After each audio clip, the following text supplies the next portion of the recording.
Class 10 के बच्चों good morning. देखिए, कल हम गोस्वामी तुलसीदास की जीवन परिचय के बारे में बताए थे और आज हम उनकी जो रचना है जिसका नाम है धनुषभंग, उनकी जो उन्होंने धनुषभंग के बारे में आपकी कविता के माध्यम से वर्णन किया है, चौपाई के माध्यम से, उसके बारे में आपको पढ़ाने हम जा रहे हैं। तो देखिए, धनुषभंग में गोस्वामी तुलसीदास ने किस तरह से अपने विचारों को व्यक्त किया है। इसमें देखिए लिखा है, दोहा है कि उदित उदयगिरि मंच पर रघुवर बाल पतंग और बिकसे संत सरोज सब हर से लोचन भृंग। देखिए, इस दोहा में तुलसीदास जी ने लिखा है, तुलसीदास जी कहते हैं कि उदित उदयगिरि मंच पर रघुवर बाल पतंग, यानी मंच रूपी, अरे जब मंच रूपी उदयाचल पर रघुवर बाल पतंग यानी रघुनाथ रूपी बाल सूर्य का उदय हुआ, बिकसे संत सरोज सब हर से लोचन भृंग, तो संत रूपी कमल खिल उठे और हर से लोचन, और उनके नेत्र रूपी भौरे हर्षित हो गए।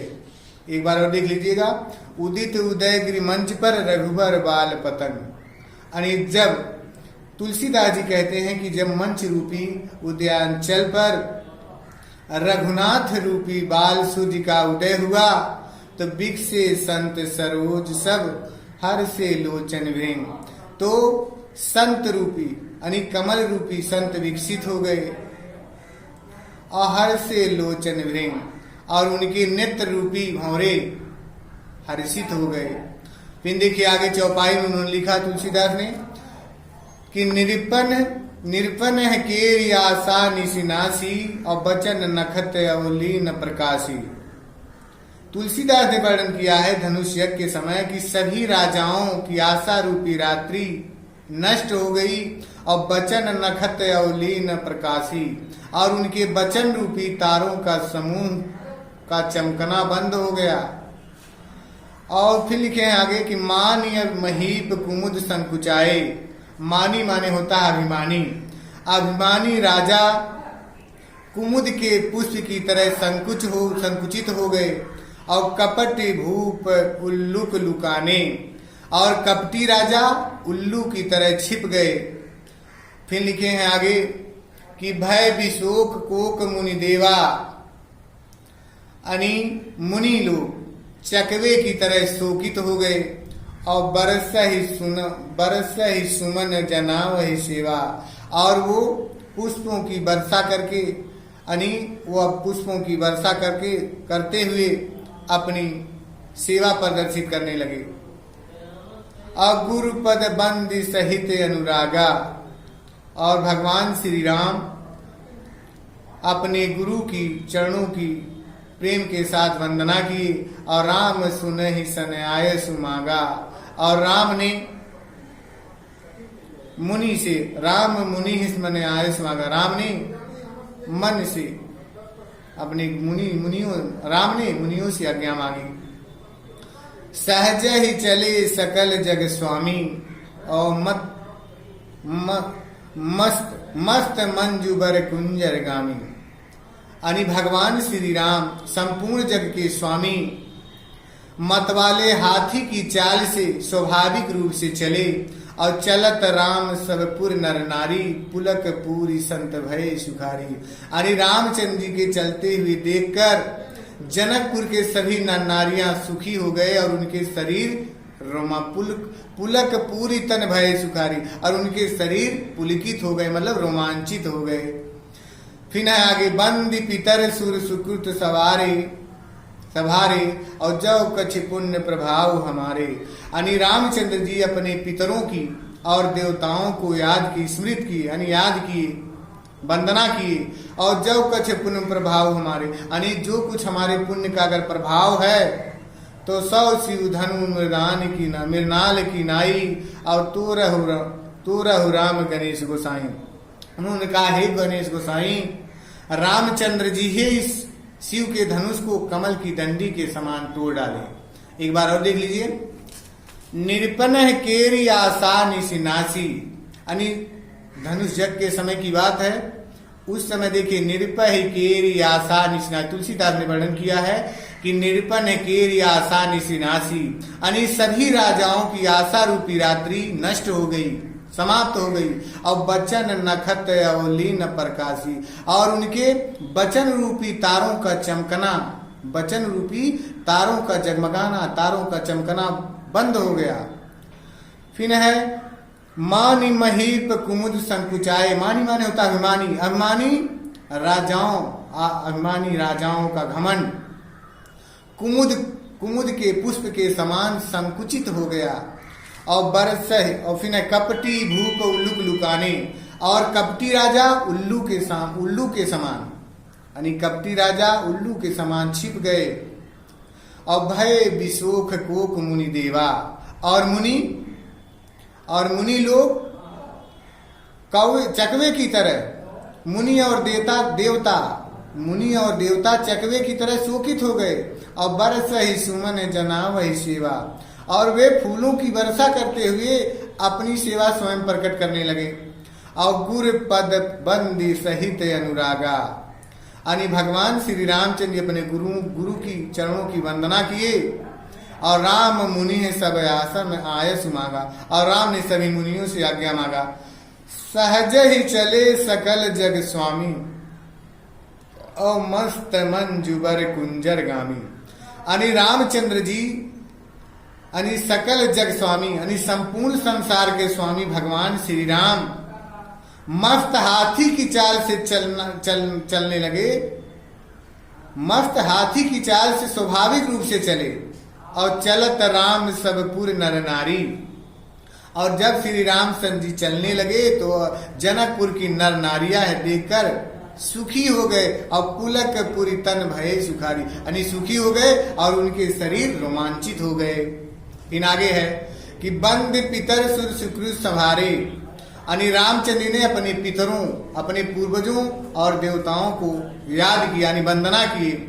और जो कुछ पुण्य प्रभाव हमारे, यानी जो कुछ हमारे पुण्य का अगर प्रभाव हो तो शिव धनुष मृदाल की नाई, अतुर राम गणेश गोसाई, कहे हे गणेश गोसाई, हे गणेश भगवान या हे गणेश गोसाई, इस शिव के धनुष को कमल की डंडी के समान रामचंद्र जी ही तोड़ डाले। ये इस पंक्ति में है। उसके बाद फिर अगला देखिए, दोहा है। राम ही प्रेम समेत लखी सखी ने समीप बोलाय। राम, देखिए इसमें तुलसीदास ने वर्णन किया है कि राम ही प्रेम समेत लखी, सखी ने समीप बोलाई, और सीता मातु स्नेह बस बचन कहे मिल खाए। इस पंक्ति में सीता जी की माता रामचंद्र जी को प्रेम सहित देखकर, रामचंद्र जी को प्रेम के साथ देखकर अपने एक सखी को अपने पास बुलाकर सीता की माता स्नेह बस विलाप करती हुई यह वचन बोली, एक बार और देखिए। राम ही प्रेम समेत लखी सखिन समीप बोलाई। तुलसीदास जी कहते हैं कि राम को प्रेम वात्सल प्रेम से देखते हुए सीता जी की माता अपने एक सखी को अपने समीप बुलाकर विलाप करती हुई यह वचन बोली।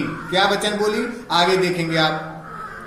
सखी सब कौतुक देख निहारे। उन्होंने रामचंद्र यानी सीता जी की माता अपनी सखी से कह रही हैं कि हे सखी सब कौतुक देख निहारे, कि हे सखी जो यह तमाशा देखने के लिए आए हैं, जेऊ कहावत ही तुम्हारे, जो हमारे हित कहलाते हैं। और को न बुझाए कहे गुरु पाही, कह रहे कोई गुरु विश्वामित्र को समझाकर कोई समझाता नहीं है। ए बालक ऐसे हट नहीं भले नहीं, यानी यह इस बालकों के प्रति हट करना ठीक नहीं है। और रामन बाण छुआ नहीं चापा, कह रहे हैं कि आगे सीता जी की माता कहती हैं कि रावण बाण छुआ नहीं चापा, आहर सकल भूप करी दापा। यानी जिस धनुष को, जिस शिव के धनुष को रावण और बाणासुर जैसे लोग छू तक नहीं पाए, दूर से ही प्रणाम करके चले गए, और हारे सकल भूप करी दासा, और सभी संपूर्ण राजा हार मान गए।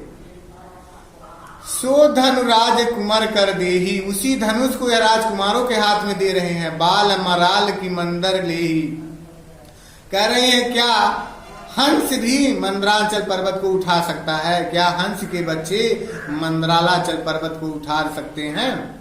अब भूप सयानप सकल सिरानी, कह रहा राजा का सयाना पर समाप्त हो गया है, और सखी विधि गति कछु जाति न जानी। करे हे सखी, ब्रह्मा की गति को कौन जान सकता है? अब बोली चतुर सखी मृदुबानी, अतेजवंत लघु गणीय न रानी। तभी एक चतुर सखी मीठी वाणी बोलती है कि हे रानी, तेजवंत लघु गणीय न रानी, कि मैंने तेजवंत को छोटा मत समझिए, तेजवंत को छोटे में गिनती मत करिए। और कह कुंभज कह सिंधु अपारा, कह रहे हैं कहाँ कुंभ से यानी घड़े से उत्पन्न होने वाले अगस्त्य मुनि, और कहाँ सिंधु अपारा, कहाँ समुद्र।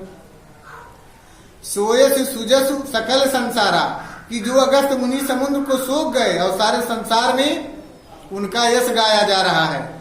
और रवि मंडल देखत लघु लागा, उदय तास त्रिभुवन तम भागा। अरे रवि मंडल यानी सूर्य मंडल देखने में छोटा लगता है, लेकिन तीनों लोगों, और लघु मंडल रवि मंडल माने सूर्य मंडल देखने में छोटा लगता है। उदय तास त्रिभुवन तम भागा, और उदय होते ही तीनों लोगों का अंधकार दूर भाग जाता है। एक बार और देख लीजिए इसको।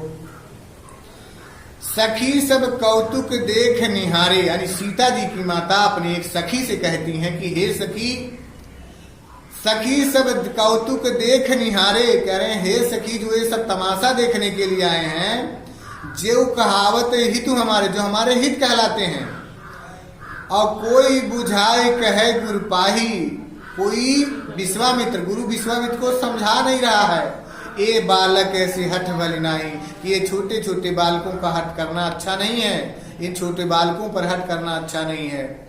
और रावण बाण छुआ नहीं चापा, हरि सकल भूप करिए दापा।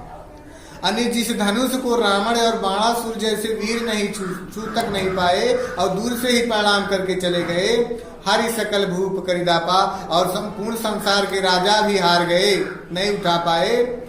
सो धनुराज कुमार कर देही, यानी उसी धनुष को यह राजकुमारों के हाथ में दे रहे हैं। और बाल मराल की मंदर लेही, यानी क्या हंस के बच्चे मंदरालाचल पर्वत को उठा सकते हैं? अब भूप सयानप सकल सिरानी, कह रहे राजा का भी सयाना पर समाप्त हो गया है।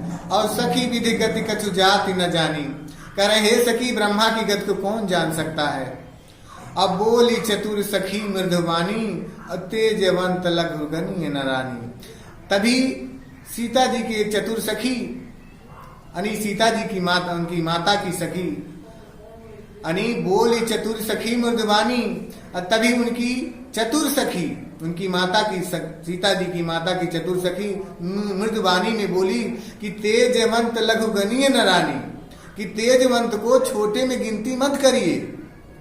और कह कुंभज कह सिंधु अपारा, कहाँ घड़े से उत्पन्न अगस्त्य मुनि, और कह सिंधु अपारा, कहाँ समुद्र में बहुत अंतर है। और सोसस सुजस सकल संसारा, कि अगस्त्य मुनि समुद्र को सोख गए, समुद्र को पी लिए, समुद्र को सोख गए, और सारे संसार में उनका यश गाया जा रहा है।